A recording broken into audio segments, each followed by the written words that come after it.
Hello, everyone. Welcome to another Aligning Light Astrology Q&A session. And actually, I am making a change, and I don't know, I don't end up saying this verbiage that much, but I like question and response a lot better because it takes a little bit of the onus off of me. Not that I'm not trying to be accountable, but I like the idea of giving responses a lot more than giving answers. And if you are returning, which thank you if you are, welcome back. If you are returning, you know that most of what I do here is BS anyway, half the time. So, this is kind of for that too. If you look over to the right-hand side of your screen, you should see a chat box. Hopefully, other people will come. I know there's that. Hi, Danielle. I know there's at least one person here. Welcome, and I will answer your question. So yeah, if you show up, feel free to put your question in the comment box. If you're coming later and you wish that there would have been some kind of channel to ask me a question, put it in the comments below. I will keep up with that and answer them at the next time.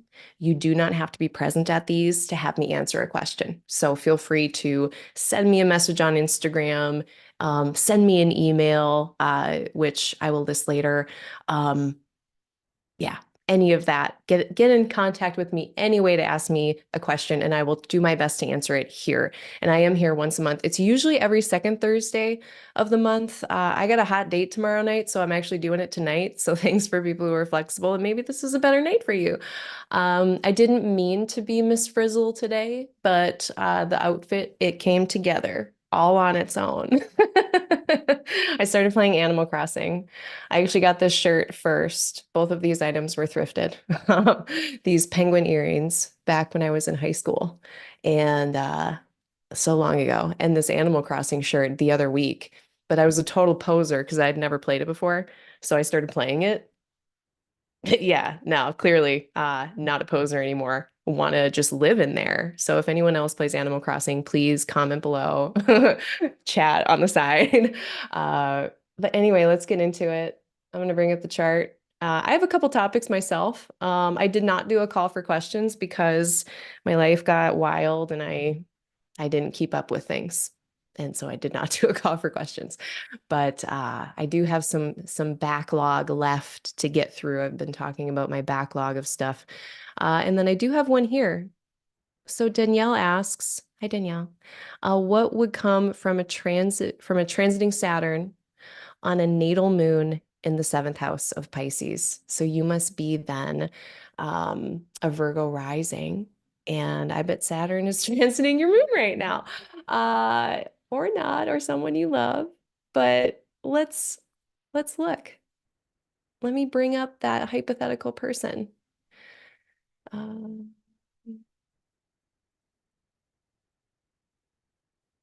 there we go. So yeah, let's say this person had natal Virgo rising and natal moon in Pisces. And what happens when Saturn transits over the seventh house, over a moon in the seventh house, all of that. So let's play with that. Now, first things first, if we're doing Hellenistic astrology, we need to know the sect of the chart. That's really helpful. So if you are a night chart, if you were born, let me draw a little bit further. We can actually pretend the ascendant, the descendant here. These are the points that set up our horizon, and the east by the ascendant where planets are rising, in the west on the descendant where planets are setting. This is our setup here. Wherever the sun is. So in this hypothetical chart, uh, for some reason, actually, this is not right now. But anyway, yeah, right now the sun is below the horizon, so we know it's nighttime, right? Like I can look outside and it's definitely nighttime. If your sun is below the horizon, if your sun is below the descendant, ascendant, descendant axes here, that means you're a night baby. You're a baby of the night. If your sun is above the horizon, anywhere here, above the descendant, ascendant axes, that means that you are a day baby, a baby of the day. So that's first thing we need to know when we start looking at Saturn, because Saturn in a day chart is going to be, well, and this is my teacher, Chris Brennan, he likes to use the terminology, which I also use a lot with the quote unquote malefic that is not of sect. That one is going to be a bit more extreme. The malefic of sect. So in this case, like if we had a day person, Saturn would be of sect. If you are a night chart, Saturn is not of sect for you. And if a planet is in sect, that means that, so a day baby, Saturn's going to be potentially more constructive. And how my teacher, Chris Brennan, puts it is you'll get difficulties, but surmountable difficulties.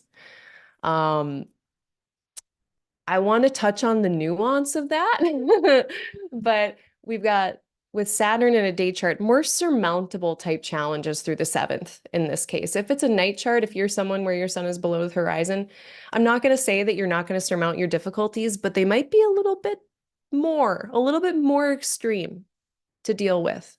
And that's what we're looking at a lot when we're looking at Mars and Saturn is the means in which they can be so extreme. And in a night chart, Saturn can be a bit more extreme. Now, if you're a day chart, Mars is going to be the one that can be a little bit more extreme in their nature. And with a night chart, then, if there are challenges with Mars, it's more surmountable difficulties with Mars versus Saturn becomes more of the trouble with a night chart. So that's the first thing we want to do is kind of figure that out. We also want to remember that there are going to be a bunch of other mitigating factors in the birth chart. So for instance, this person, let's say that, well, gal, you know, I guess let's kind of just ignore that Saturn's in this person's seventh right now. I mean, maybe that's you. Maybe you're having your Saturn return and you have your moon in Pisces or something like that.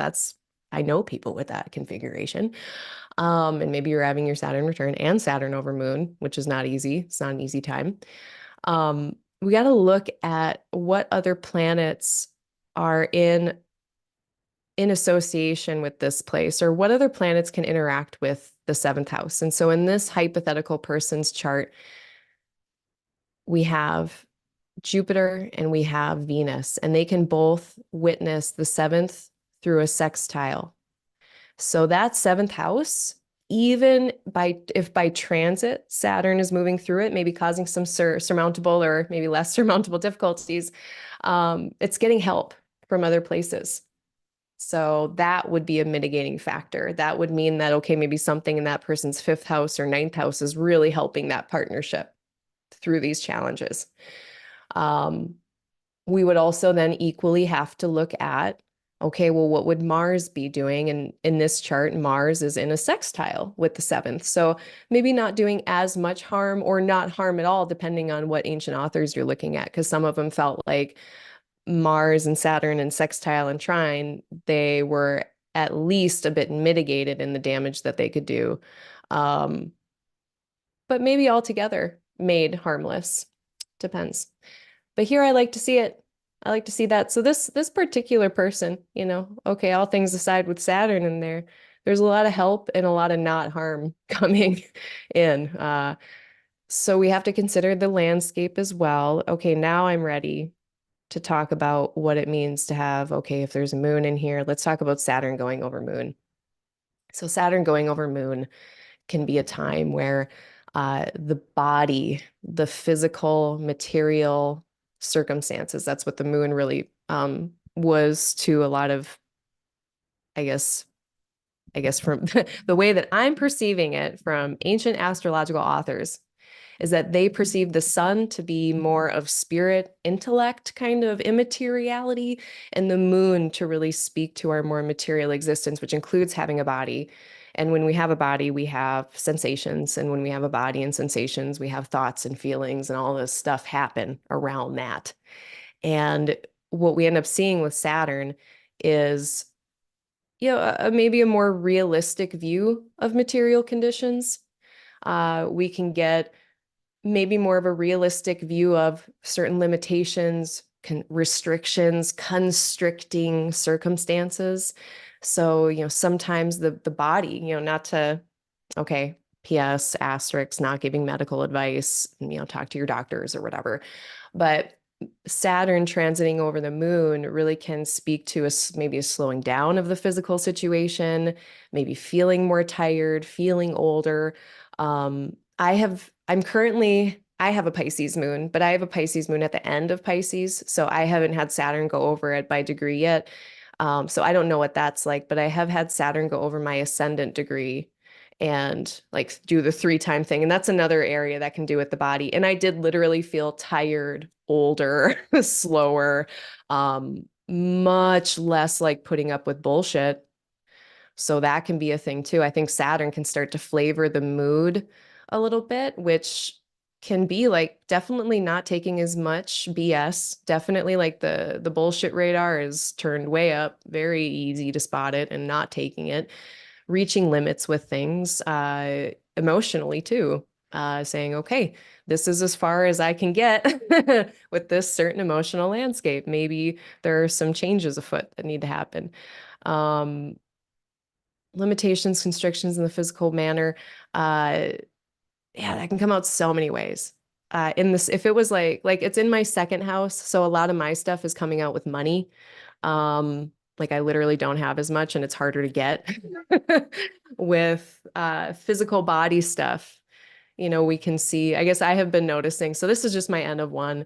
My appetite has been not great. Depression has been up, the planet of melancholy and loss and necessity, the planet of having to go through hard stuff because you have to. Um, and that can be physical. That can be felt very physically, I think. So with that feeling tired, my own kind of N of one case study of a loss of appetite and not feeling as, bright-eyed and bushy-tailed. In that realistic sense, I think we can get a little, okay, with emotions, melancholy, but also maybe nihilism, kind of that doubt and lack of faith that Saturn can bring. They want cold, hard, like reality and facts and evidence for everything. And in Pisces, it's like it can be a bit disillusioning, but I think, in the West, we don't love that word so much. In the East, disillusionment is seen as like, that's fine. That just means that you're not seeing fake shit anymore. Um, so wherever Saturn is, wherever it is touching your material circumstances, if there has been rose-colored glasses in Pisces especially, those get taken off by Saturn. Now, if you have Saturn here natally and you're having your Saturn return, maybe some of this stuff is less of a big deal to you. Maybe that's just like you're used to kind of having that realistic view of things or even more pessimistic view or nihilistic view. Maybe that's not new. But if this is just hitting your moon and you're not normally, attuned to that kind of nature of things, that can be new and kind of an interesting thing to be with. Um, Vidius Valens said in the anthology that Saturn was hypercritical, self-deprecating, and tired with worry. They use the word careworn, and that means looking tired with worry. So, emotionally speaking, we can be tired with worry. Emotionally speaking, when Saturn is over Moon, we can be feeling extra hypercritical of ourselves. Especially in Pisces, that gets turned inward. Now, if it's in the seventh, that gets tied up with other people. But um, that kind of high standard stuff, uh, I'm sure people who follow me regularly are tired of hearing me say this.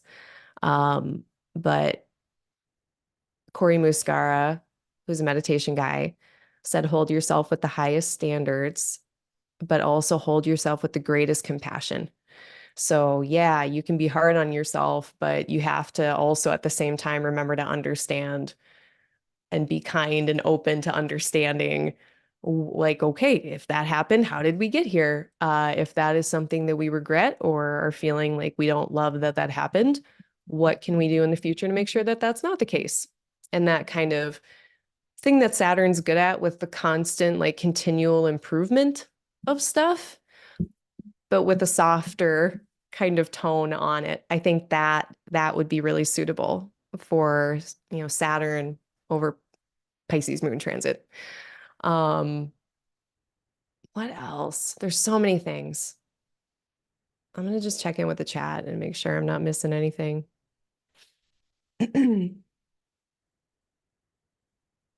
Nope, not missing a thing. All right. So might need to slow down, might need to honor some limitations, might need to honor some restrictions. Things can cool off in general. It might just be harder to feel that Jupiterian kind of excitement or enthusiasm or kind of Hakuna Matata. It's just not as easy to feel that. It's a little bit more emo when Saturn is in Pisces. So, that is all something to consider. Now, how does that affect the partnerships? How does that affect things? So, Saturn is also really healthy boundaries. It can be, and I think that's been one of the better things in Pisces, and I might be projection alert, but uh, classic thing that is very true is the Pisces difficulty with boundaries. Is it me? Is it them? Now, this is in your seventh too, if you're a Virgo rising.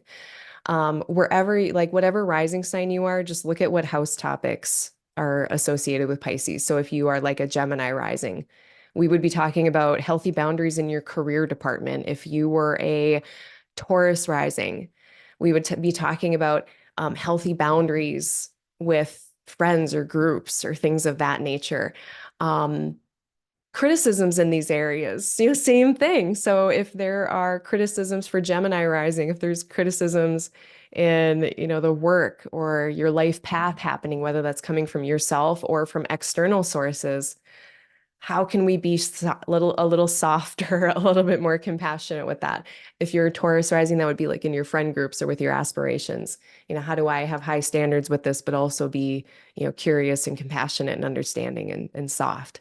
For Virgo rising, that is with your partnerships. How do we have structure, but a flexible structure, a forgiving structure? How do we have discipline and a healthy boundary around things, but know that it has to be flexible in some way because we're dealing with a mutable kind of changing of seasons place with Pisces.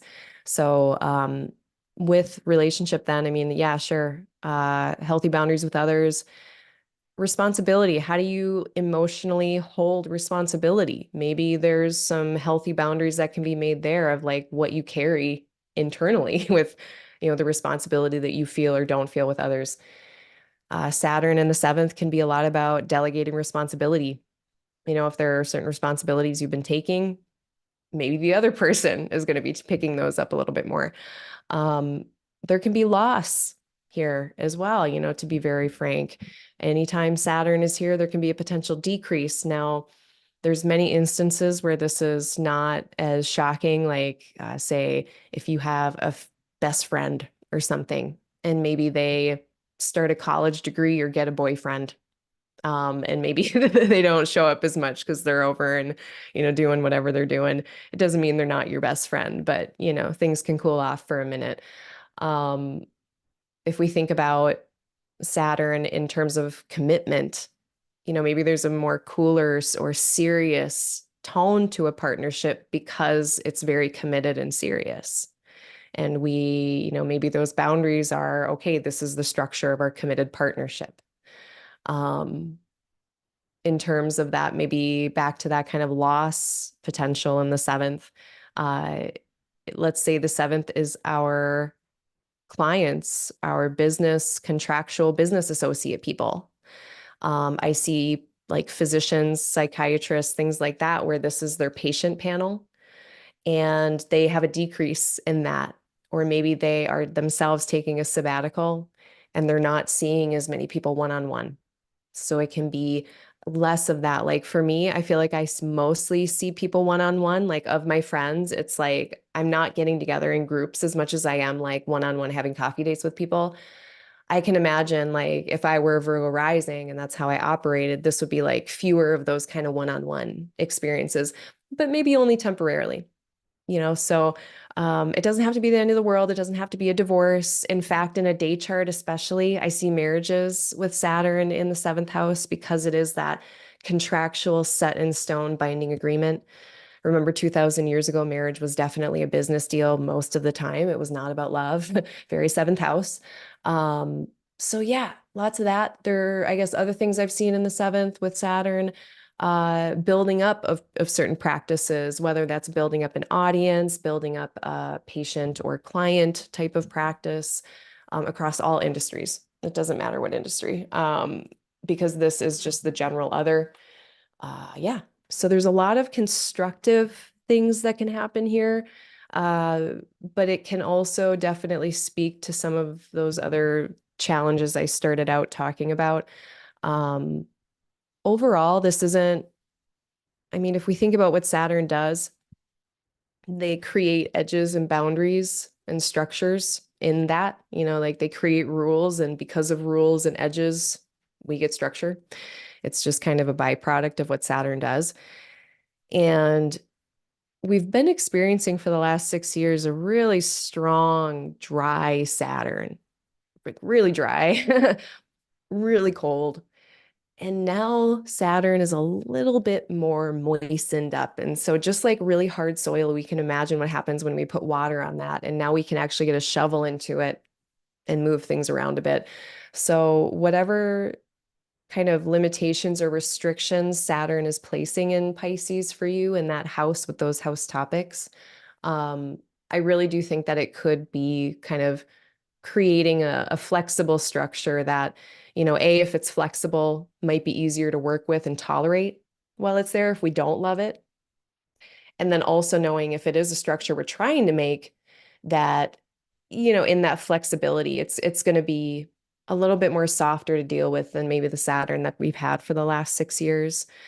So I'm liking that. And then, between now and next May 25th, we still have the ruler of Saturn, Jupiter, in a sextile, which is a different ball game than after that when Jupiter is going to be in a square with Saturn.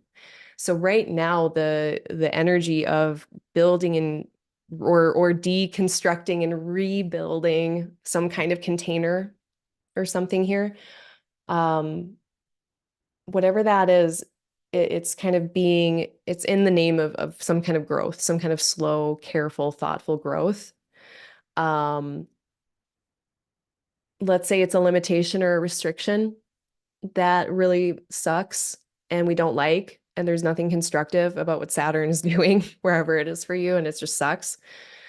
Um, then what I'm hoping for you is that this sextile is allowing for Jupiter to get resources to that area right now in a really kind of helpful way. After May 25th, I'm kind of wondering, it's going to be a different relationship for sure. We're going to be trying to do a square, which is more kind of pivoting, making changes, adjustments to things. So either way, I mean, I guess in the end, we still have a benefic ruler. So no matter what, we have a benefic planet that is trying to get Saturn through this place. And they're teammates. They're both daytime planets. So we come back to what we started talking about in sect. And these planets are also on the same team, which means that whatever Saturn is struggling with, or whatever we're struggling with Saturn and Pisces, I like the amount of help that we're getting from Jupiter, whether it's in a sextile or a square. So I hope that kind of gives people, I mean, especially Virgo risings, but um, I hope that gives people an idea. Uh, One last example that's coming up, because I actually stopped from, well, how would I talk about this? Because the seventh house can also be open adversaries. So I'm trying to think about like the worst version of this. Um, hold my beer while I cook up a gnarly delineation. No, I don't mean to make anyone worry, but let's say the seventh house is, I'll do a mild, difficult version. Like an open adversary, like someone that like you don't really like, and they know that you don't really like them. And it's kind of just open, but it's fine. This might be someone who really annoys you. And this time might be about how do I just coexist and, but still make the space that I need, the separation that I need from them in order to tolerate things. What kind of flexible structures, like, okay, I have to see this person at XYZ meeting at my work, but otherwise they're, I can avoid them. That's such a Saturn thing. Saturn is like the Lord of avoiding. Um, so yeah, that might just be the deal. I just want to throw that out there. I just want to validate if that's the deal. It's like, how can we just make healthy boundaries for the name of your sanity? That's what can be going on here. And sometimes I see that it's like the planet describes both the problem and the solution to the problem in the same thing. So, all right. Hello, Sarah. Welcome. Hello, David. Sag, Sag, Sag.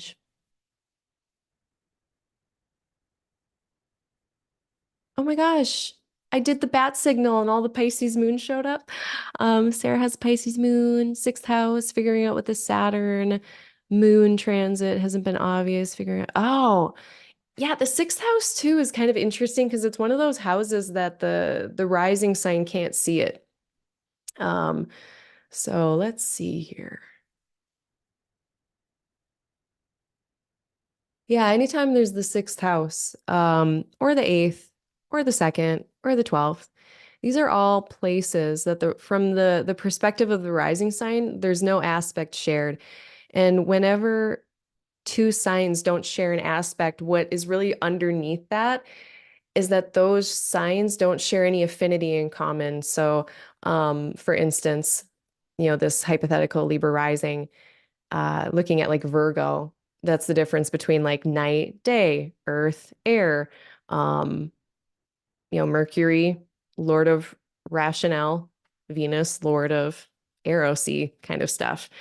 So very, very different. It's like two people who don't speak the same dialect or the same language, and it's like there's not as much, holding them together. That's kind of part of what's behind aspect doctrine, and that's part of why the 12th and second and sixth and eighth are kind of, it's like trying to read the label from the inside of the jar sometimes with those places. It's just really hard to see in there. So yes, just to validate that experience in general with planets in these places. Um, but if you have a luminary there, you have like a direct line into there. You're from in there. You are in there. You're kind of able to maybe see that label a little better. I don't know. Um, but this would be, okay, all of those things that I was just talking about, which if you just got here, I'm sorry, please rewind. I went on a riff about Saturn and not so much about Pisces, but Saturn and moon stuff in the seventh. I guess other little Saturn, moon, Pisces thing in the seventh, energetic hygiene, big thing, might be just like, how do you stay energetically like balanced and um demarcated and like, okay, this is my stuff, this is their stuff. I know where that line is and I can separate from that at will. That kind of energetic work might be a good thing to work on with Saturn in your seventh and Pisces with your Pisces moon. In the sixth, all the same stuff, kind of, but now it's less about partnership and, business associates, one-on-one kind of situations. And now we're in the place of labor, pets, small animals, health, disease, recovery from disease, kind of the maintenance-y stuff of daily life. This is like the I have to feed myself every day, it seems. I must take care of myself. I must feed the dog, water the plants, all of these types of regular activities we do to kind of upkeep our life. Um, it's kind of like the little things in the sixth. All the little things that make up our day are largely in the sixth, and a lot of them are obligatory. We have to do them. It's just part of living.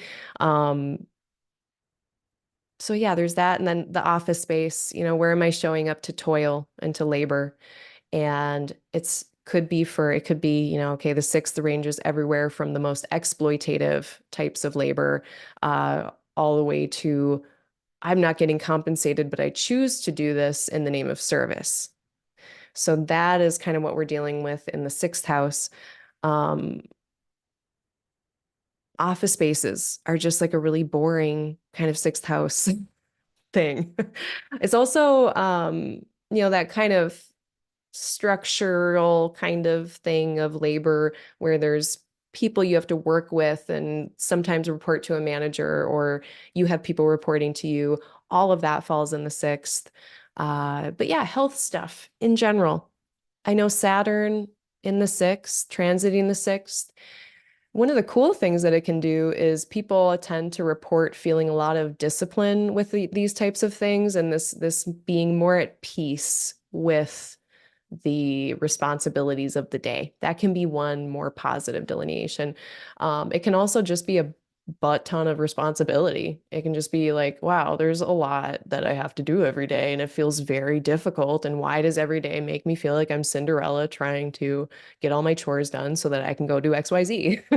Like that's what Saturn in the sixth can feel like, especially with Pisces, who generally wants to not be counting beans and doing things that are feeling more meaningful and purposeful or something like that.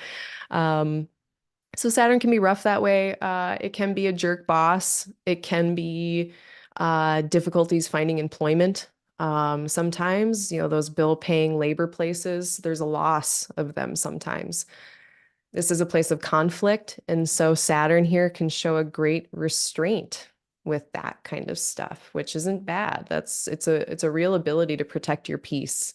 This goes for Saturn anywhere. Saturn like is so great when it comes to restraint. Um, and this is something just we were talking about it last night in my group, little meditation group that I go to. We were talking about restraint and how it's not usually something that we're like, yay, restraint sounds like something I want to cultivate. It's generally just seen as a drag. But I will tell you, I've been practicing it for a while and I can fly off at the mouth. And while I still can, and while it does still get me into trouble in small ways regularly, um, boy, is my life way more peaceful than it used to be because I don't do nearly as much of the flying off at the mouth that I used to, like in certain instances. Um, yeah, yeah, it can be really helpful. Other areas where restraint is helpful. In my own life, I will sit on an idea and I'll want to share about it. I'll want to type up like an essay, share it in a newsletter, even make like a whole YouTube thing about it. But there's been many times where, for whatever reason, I will end up sitting on that for like another year. And I am so happy I did. And I end up releasing it later, but as a really much more richer piece of information than it would have been otherwise, or avoiding embarrassing myself with my ignorance that I didn't know I had if I wouldn't have waited. Now, this really depends. That kind of advice and going that route really depends on your chart. If you've got like an Aries or like a fiery situation in your like first or fifth or at the top of your chart or something, I'm not going to tell you to wait in sharing stuff. Your creative process might not involve as much restraint as mine, but just giving one example of how restraint can possibly not suck. That's more what I'm trying to do. So wherever it is in the sixth, whatever that means to you, whether that means, maybe instead of scrolling on phone, I will go walk the dog again or something. It can be as simple as that level of restraint. And that can be a way, maybe if you believe in sympathetic magic, to kind of channel or sorry, I don't know if I've been saying Mars, that Saturn energy, to channel that Saturn energy somewhere. Um, burp, burp, burp.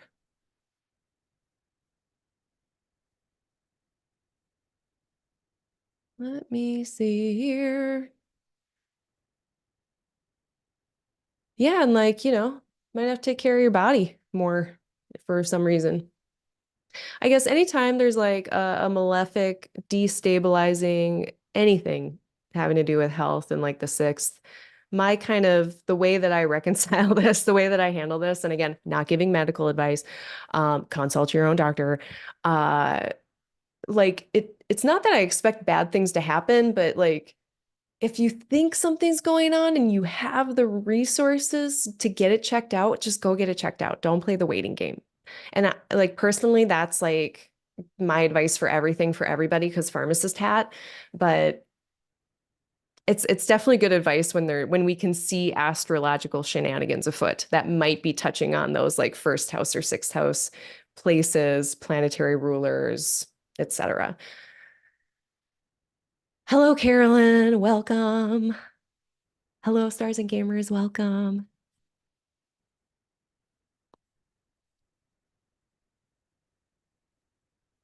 Oh, okay. So Sarah, thank you for mentioning that. So music therapist. I hope that's okay. Yeah, guys, I should start telling you. If you put it in the chat, I might say it. Maybe I haven't figured that out. Uh, Yeah, so like like any kind of big change in your daily schedule, Saturn can speak to kind of that restructuring of your daily schedule. And so looking at like when Saturn is retrograde, so this upcoming year, it's like June-ish through November-ish. That can be like a deconstructing and reconstructing. Also, too, just responsibility at work. It can just be a lot of responsibility in your daily life at work too. Um, Coming into your authority as well, like your mastery of a topic as well. So if you like have been running a household and, Saturn comes through your sixth and you're a little bit older, maybe you're really acknowledging that, yes, I have a lot of experience in these sixth house topics. Or if you work in the medical field or the caregiving fields or any kind of service oriented field, Saturn rolls through your sixth and you are stepping into maybe more authority roles or more kind of higher level mastery type roles. That can be another positive Saturn type thing. But yeah, that can be heavy too. Even responsibility we love, we want can be heavy and difficult. And sometimes we don't always want it, even if in the wider scheme of things, we do want it? So that's where we got to be kind to ourselves too. All right. Okay. Yep. That's probably the thing, Sarah. Then, yeah, that change of daily life and who's responsible for what. And it can be the smallest things, but they can really aggregate. Yep. And we kind of like the good news and the bad news with Saturn anywhere is that we have 3 years that we got to work on it, but we also have 3 years to work on it. So like we have like time. Okay, Stars and Gamers has one of my favorite questions of like, you're kind of right. They have a trouble with the daily things of the sixth versus the daily things of the third house. Seems like the sixth house doings are just more of a bummer. Kind of. I mean, okay, the third house we have in the planetary joy scheme, if we know our house topics, like where do they come from? Why are the houses like what they are? And just for anyone else who is new to this idea, the houses really come from a few different things. The angularity, where it is. So these angular chunks, these triads, is it succeeding, cadent, or angular? And then the configuration with the ascendant, which we were just talking about before, with the houses that don't have one. That's where we get this idea, especially with the 12th, of like hidden things. Uh, and then the joy scheme. So looking at the third and the sixth, they're both cadent places, meaning that they're places where planets fall away from the angle. And so in that falling away from the angle, those planets aren't as loud or as apparent or maybe powerful in some ways. Sure, whatever. So is the sixth. These are all cadent places. Um, the moon finds its joy in the third. Mars finds their joy in the sixth. And so that's going to flavor it too. Uh, the moon, or sorry, the third house is in a sextile with the first. The sixth house can't see the first. So some of the differences between the sixth and the third, just looking at that aspectual difference, anything in a trine or a sextile, I love how Demetra George puts it in that it supports the life force of the native. So like things of the ninth house, for the most part, have potential to somehow help the life force of the native. Things of the third house can do that as well. Not to say that, like, okay, well, my money supports my life force. Well, yeah, that's like a succeedant type of house that's we can do the angular triad thing where like, okay, well, maybe it's because like it's what's like leading up to the first in that triad sense. But in any event, cool. Whatever we're doing in the third house might support the life force of the person.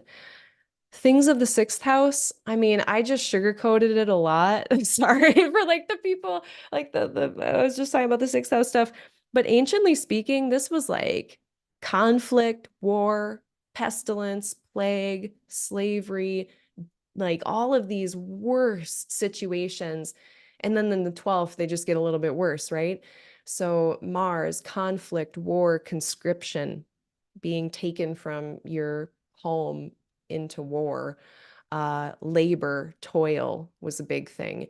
Um, a lot of this was obligatory. It's kind of in Buddhism, it reminds me of there's a lot of types of suffering, but the kind of suffering that is simply just hunger and how everyone shares that collective experience of hunger and needing to remedy that day after day after day.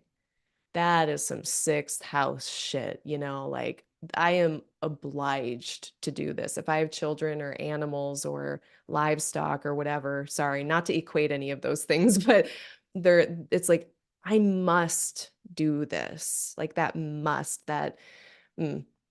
So all of that is the sixth. And the third, now this is a place of priestess, goddess, temple. It is the joy of the moon, who had to do with short distance travel and the mind and the material bodily experience a bit as well, not like the death and disease and pestilence of, or the death causing disease and pestilence of the sixth. Um, so the third, we can also compare it with the ninth. The ninth is like our big belief systems, our big systems of thought. And the third house is the regular embodiment of those beliefs and big systems of thought. And so the third house, those kind of regular activities, it's what's familiar, what's nearby, especially nearby the fourth house home. We think of the third house as siblings, neighbors, neighborhoods, familiar people, places, and things. I like to think of, this is like if you're going about your daily regular tasks. I can imagine like back when I was in college and like walking past the same coffee shop every day and seeing the same, after a while I'd start to see the same cars and license plates and I'd be like, oh, I always see that SUV here. Very like third house. And it's also all of these regular activities that we do that have a lot of meaning and purpose that help to kind of support us in that more spiritual kind of immaterial way, I think. Um, so that's how I differentiate like the daily grind of the sixth and like these obligatory things that need to get done. And the third house of like, yeah, I'm going to go to my Sangha on Tuesday night and meditate with these people. Or if like you're Christian, you're going to church on Sunday or something. That would be more third house. I believe in planetary magic. So I put my special oils on it the right day, very third house stuff. Kyra Ryberg wrote a really great article. I think it was an article. Maybe it was just a really good Twitter thread. I don't remember, but it was about baths and the third house. Um, Baths as like a ritual thing. Now, what if you're an atheist? Well, I was one for a really long time. And when I was that in my third house, my thing was like my pour over coffee ritual. Like that. And I've talked to a lot of atheists who really love rituals. So um that's like third house. It's nourishing, but in an entirely different way than like food. Although food, of course, can be part of all of these third house things too. There's a lot of crossover there. So, but in general, when people are talking to me about their daily life and like, maybe struggles with regular routines or regular things, regular communications, just getting through the day, I'm looking at the third and the sixth for sure, but they hopefully you get those different vibes. Yeah. Oh, what else? Oh, and dream divination. Sorry. And this comes from Demetra George's Ancient Astrology, volume 1 or 2. I don't remember. The one about the houses. Dream divination. She mentioned it in both the third and the ninth, but the third, I see that come up a lot. So there you go.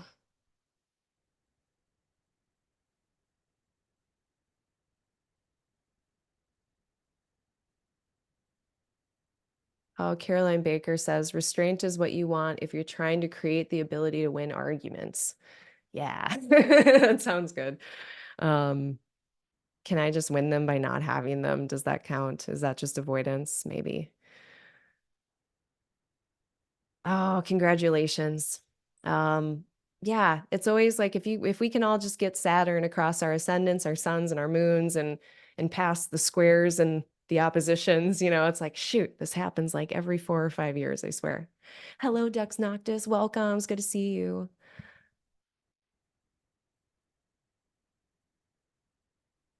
Stars and Gamers brings up a fun homework assignment.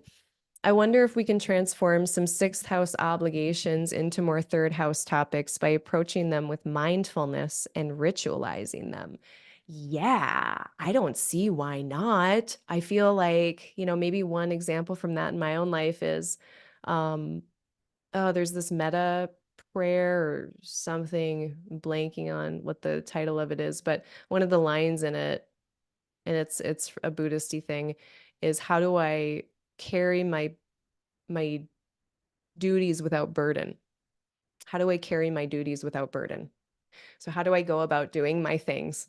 And like notice when I'm maybe brooding, or like if you're me, noticing when I'm like in a mood or whatever, or just kind of like about it, and instead just taking a deep breath and being and kind of getting behind that mood, and then using that kind of, and even all of that just process that I just described, that is more of a third house, kind of my regular embodiment of my belief. That's how I would handle my sixth house burden. Um, yes, sure. And I especially too, like if you've got planets from one ruling the other and in the other place, then that's going to be even a stronger connection that, maybe tinkering with one area will affect the other in some potentially beneficial way.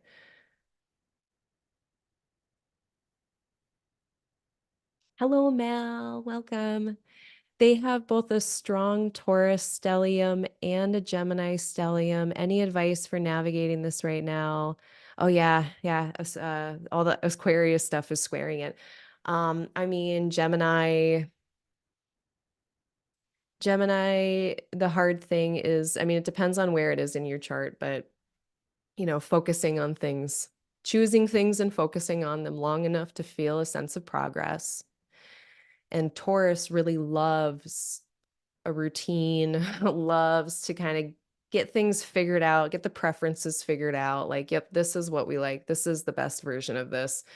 This is what I value.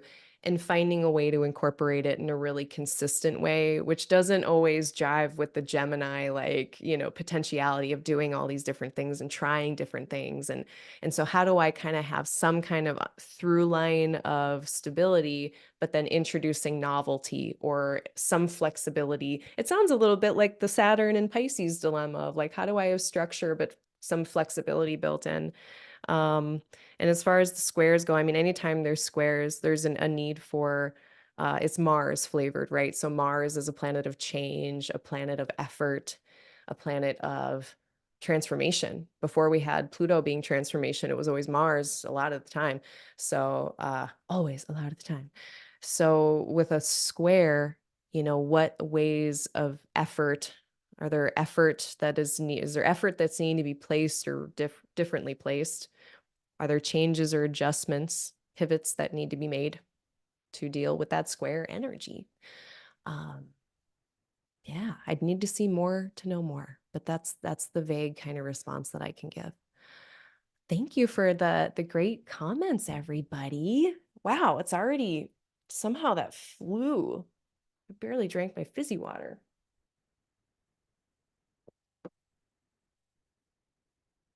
Let's see. Is there anything, you know, it's kind of funny because I wanted to talk about the only thing I brought today that I wanted to talk about was um the things that make up the houses, which we actually ended up going over, which is perfect. So just to cover that, just in case it kind of got lost in the mix there, one of the biggest kind of gaps in I guess Western Hellenistic type of astrology, when people are learning that or when they're coming to that older tradition from newer traditions, which are totally legit. I love them. No shade here at Modern Astrology. We love all the types of astrology here. But when we come to the older stuff, the biggest gaps in knowledge I see, there's kind of three of them, and I had been going over one a few months ago, but the three biggest ones are knowledge of the thema mundi. So if you don't know what the thema mundi is, you can scroll down, and I do believe, I didn't even put my cheat sheet down there. I need to do that. I'll do that at the end of this. But my cheat sheet is on my website under resources. But the thema mundi, or you can just Google the thema mundi. It's great. But in any event, that's thing one that people don't know about. Thing two is that the signs are made up of a list of stuff. That's how the signs get their information about them and their significations. And the houses have a list of things that make them up and give the houses their significations. And those are different things. And so with that kind of those three gaps of knowledge filled in, we can start to distance ourselves if you want. You don't have to, from the 12-letter alphabet. No shade on the 12-letter alphabet. That's all we had for a while. The whole Aries is first house, Taurus is second, Gemini is third. And I do think there just happened to be some kind of lucky kind of overlaps. I think a really striking one is Gemini in the third house. And how do we get, short distance travel being the third house if it's not Gemini? Well, it's because it's the joy of the moon. And one of the most ancient things about the moon is that they are the fastest moving thing in the sky, short distance travel, versus the sun has their joy in the ninth, long distance travel. It takes the sun a whole year to go around. And back then it took like a whole year to go anywhere. So that's kind of this notion of, okay, so I'm going to list them just to be fun. So I did list these before, but for the houses, we get the configuration of that place to the rising sign. So the aspect with the ascendant, the angular triads, is it succeeding, cadent, or angular? And what does that imply? And the joy scheme, the one that I was just talking about, moon having their joy in the third, sun in the ninth, Jupiter in the 11th. That's why 11th house is groups of friends and networks, is because Jupiter is the planet of groups of people and bringing things together. The planet of goodwill, 11th house, allies, hopes, dreams, and aspirations. That's my favorite thing about the 11th house. It speaks to the things we might aspire toward. So that's with houses. Also derived houses. That's not like on, for me, I mean, I used to put it on the longer list. Now I just feel like it's four things. It's not just three things with the houses, it's four. And like derived houses. So I've been using this a lot with the 12th house. If we pretend like any house is the first, we can, okay, say the ninth house is its own thing. The ninth house is belief. We can count around from that relative point. We might have to tilt our head a little bit and imagine it. But that puts the 12th house as the fourth house from the ninth. So that's the foundations of our beliefs. It's what underlies our beliefs, the origins of our beliefs, like the core, private, most spiritual part of our bigger rule books of belief systems in the ninth. So very private spirituality in the 12th, lineage traditions in the 12th. Who said that? Well, who told them? Well, who told them? What is the origin of this? Where did that come from? Where did that come from? So derived houses, that's another one too. The eighth house, other people's resources. It's the second house from the seventh. That's a derived house thing. So meanings of the houses coming from all of those places, meanings of the signs coming from the planetary ruler, that, the planet that rules it, as far as the sign goes. The quadruplicity, another name for that is modality, which is like what part of the season is it? Is it the cardinal, the beginning part of the season, fixed, the middle part of the season, or mutable, the changey part from one season to the next? Uh, it's element or triplicity, fire, water, air, earth. And then finally, it's polarity, sometimes called gender, nocturnal, diurnal. So all that stuff and myth. Don't forget about myth. So all of those 4 to 5 things make up the signs. So there's plenty there.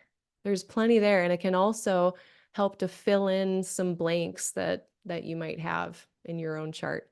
Um, so yeah, those are the biggest kind of gaps that I see. Um, hopefully that helps. I think we're at time. Last call, if anyone has any final things they want to look at, any transits that you want to talk about right now. Um, I don't think I mean, of course I could add things, but I think that's probably good enough.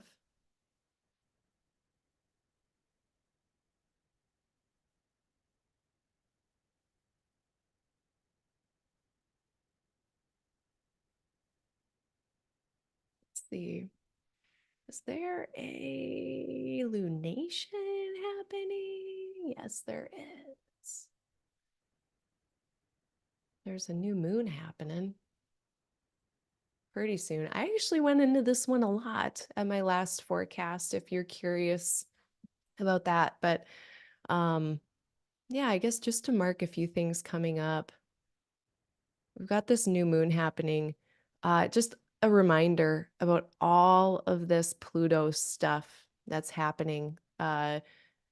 Pluto can have us just really hyper focused, doing a lot of hard work, or just like getting our minds really stuck on stuff. So just remember to take naps and have snacks, and if your brain is getting to going on something, we might have to reel it back in, because Pluto can pull us into something and we got to like pull ourselves back out of it, especially in an air sign. You know, once planets are entering, so the 14th and the 16th, the 14th Venus, no, it's Mars. Mars enters. The 16th Venus enters. So as all those planets are entering Aquarius, they're running into Pluto first thing. They're already feeling that, of course, before they even get into Aquarius. So also, I guess, just uh, invoking squish cat. If you're squashing down your feelings with the squasher downer, just make sure that you're not squashing them down and you're having some kind of outlet for your thoughts, for your words, for your actions, for your desires. Now, thankfully, Saturn is overlooking all of this. They are, all of these places are Saturnine. And so we go back to the restraint piece. I think everyone, like, the train is on the rails. I'm not worried about trains coming off the rails, but it's all the pressure that we can all hold inside to keep the train on the rails that I'm worried about. So as these planets move over Pluto, have some kind of outlet for your energy, some kind of outlet for your passions or your words or whatever it is, even if it's just a blank piece of paper. That should be helpful.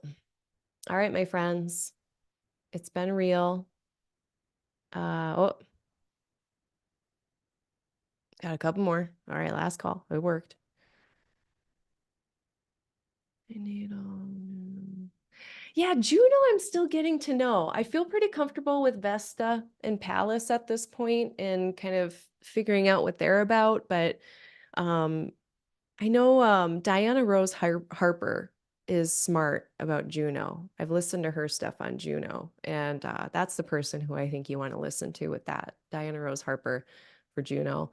I just know I see it a lot with commitment stuff, with beyond that trope of marriage, just like how do we become kind of entangled with things, with projects, with other people, in kind of this more special commitment type of way. I don't even think, like, I think it can be with like non people entities as well, like projects. We can just get really committed with Juno. So I don't know. I don't know how that shows up for you, but that's my one little tidbit. Saturn the first, everyone go look at my oh, and I'm gonna do a reboot of this too. My Saturn in Pisces video. I have one on my page and I made it like a little over a year ago, so you might have missed it if you're newer to me, but I go through Saturn in all of the houses. And I touch on that one a lot. So go watch the Pisces video and the Saturn and Pisces video, and I talk about Saturn through the first house. Um, I talk about it a lot with myself and what I experienced. I was very disciplined for the first time in my life. I was doing squats regularly. I'm a day chart PS, so Saturn is nicer to me usually, I think. Um, Actually, that's not always true. Let's dial it back because I was going to talk a little bit about nuance with Saturn because this terminology of like surmountable difficulty versus insurmountable difficulty. One big nuance with that is that we have to understand is that just because something is surmountable doesn't mean it didn't suck. So say it with me. Just because something we got through it and we didn't die doesn't mean it didn't leave some indelible mark on the life. I just want to say that. And sometimes it's like we got to think about this like, okay, this was developed 2000 years ago, these techniques, a lot of the ones that I'm talking about, and like the Greco-Roman standards of living and quality of life were not always like great. And so they're kind of surmounting of things. It's like, well, did you die though? It's like, no, so like, yeah. So I just want to, if I'm ever talking about surmountable, I generally do not mean to dismiss like the difficulty of it. But anyway, Saturn was in my first. I was doing squats. I was so disciplined. I was saying no. No to you. No to this. No to that. No to my career. No to the partner that wasn't working out. No to all of the things. Um, I got gray hairs for the first time. I was 30 fucking 33. Got a glabellar line, however you say it. Got my first big wrinkle, like the whole deal. Um, yeah. I was slow. I was tired. I had to slow down. That was that. I had healthy boundaries for once. But yeah, it was a difficult time. It was a difficult time in my life. Went through a lot of stuff, had to restrain myself a lot in a lot of ways too. So it's not easy. And sometimes it's like just an insurmountable barrier that you have to just deal with and tolerate for 3 years until Saturn goes away. And so then sometimes the most comforting thing I can tell people is like the end date, February 2026. Wait till February 2026. If you can, because I don't want to pretend like, if you just try hard enough, you'll surmount it or you'll get past the Saturn thing. I don't know that for sure. I am not that powerful of a wizard. Um, but yeah, so sometimes it's just like waiting out the delays, tolerating the delays, tolerating the barriers, until we can hopefully, whether it's a, not to say we just wait around for a transit, but just do what we can do our best. That kind of, I should do this too. I'm gonna list the links for my cheat sheet, and then Roshi Joan Halifax has this beautiful article that was given to me by Adam Summer, my first astrologer. And it's called Wise Hope. And it's about how, okay, we don't have a lot, but we're going to do with it what we can while we can, basically. So it's this notion of, I don't know if I'm not going to be pessimistic because then we're just like, it's not going to work. I'm not just going to be optimistic and say, oh, it'll turn out, but I'm just going to do my best with what I have right now. That's kind of this notion of wise hope. And I think sometimes, especially if you're a night chart baby, um, that's kind of the best we can do with Saturn sometimes. It's just that wise hope of doing our best given the circumstances. Uh, yeah, I'll put the link to that below because she'll say it better than me. Uh, and then there's one more here. I think, nope, that's it. Yeah, I linked it for a long time on the bottom of stuff because it kept coming up as like answering questions. I'm also going to do a reboot because it's been a year now. We've been in this for a year, and I want to talk to people about the whole Jupiter-Saturn square part of it because that's going to be a different vibe for the next year. And yeah, and just see how people are doing there. So, I think that's it. think that's it. All right, my friends. Good job. Good session. We did it. Thank you so much for your time, everyone. Thank you for your questions. If anyone has any follow-up questions, put them in the comments below. If you're catching this later, put them in the comments below. I'll see what I can do getting them answered or responded to, should I say, next time. Any kind of, do I have announcements? Books are open. Books are always open. I don't have anything special going on right now. I have some good discount codes. Sign up for my newsletter to get those. That's where the discount codes come from, is my newsletter. They're always happening. I always have a discount code, Astrology Podcast, that will give you a 10% off on whatever service that I have. And right now I have a steeper one going on that it's welcome, WELCOME, and that's 30% off on any new client stuff. So new client forecasting, new client birth chart reading. I do birth chart readings. Elections are currently closed. Maybe I'll open them up again someday.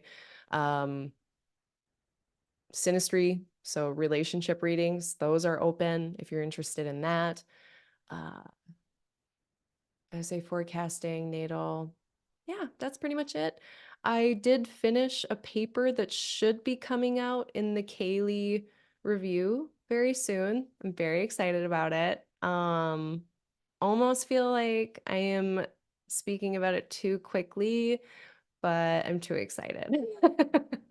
So I'll let everyone know when that actually gets published. But it's something I've been working on since last fall, and it finally got like the green light. So I'm very pumped about that.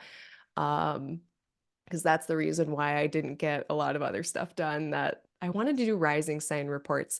That's a question I have for people. If you, because there's a lot of, well, I shouldn't say there's a lot, but there are rising sign reports out there. I'm pretty sure Chani Nichols does them. I'm pretty sure Chani has their rising sign reports. Everyone gets the what is it called? The astrological journals, the honeycomb. Everyone gets the honeycomb. I've gotten that. That's a good one. But that's not really written so much in words. I don't know. Would people be interested in that? If you're interested, if you would purchase like for a reasonable price, like a whole for the year, like month by month, like a blurb, like what do I do with this month? What's coming this month? Is that something that you would even be interested in? Because that was a project I really wanted to do last year that I didn't get done. But now I'm like, I don't even know if it's needed. I don't even know if this is a product that or a project that people would want, outside of me just like, copy pasting cute goat pictures and cute animal pictures in all of them. I don't know. If I mean, that's worth it alone. But if you like my astrology and that's something you'd be interested in, let me know. I might cook those up. But yeah, other than that, I don't have anything going on. So if you have any questions about any of my services, about anything you've heard today, you can email me at aligninglight@gmail.com. And you can find all of my offerings at www.aligninglightastrology.com. I have resources there, a cheat sheet for beginner astrologers with a bunch of cool tables and kind of quick and dirty introductions to the stuff that you really need to know. I have a resource list with all my favorite teachers and classes and links and linky links and links to other links. I've got that on my website. I got the newsletter sign up so that you can get the discounts. That welcome discount, the steep one, is good till March 1st. It expires after that. That's all I have. Thanks, everyone. I hope you have a really good rest of your week, and I will see you again. I actually have a forecast for the second part of February on this Sunday. So before the Super Bowl, it's Sunday morning at 11:30 a.m. Central Time. That is 12:30 p.m. Eastern Time. Sunday, the 11th of February, I'm doing a forecast for the last 2 weeks of February. You can catch me here doing that.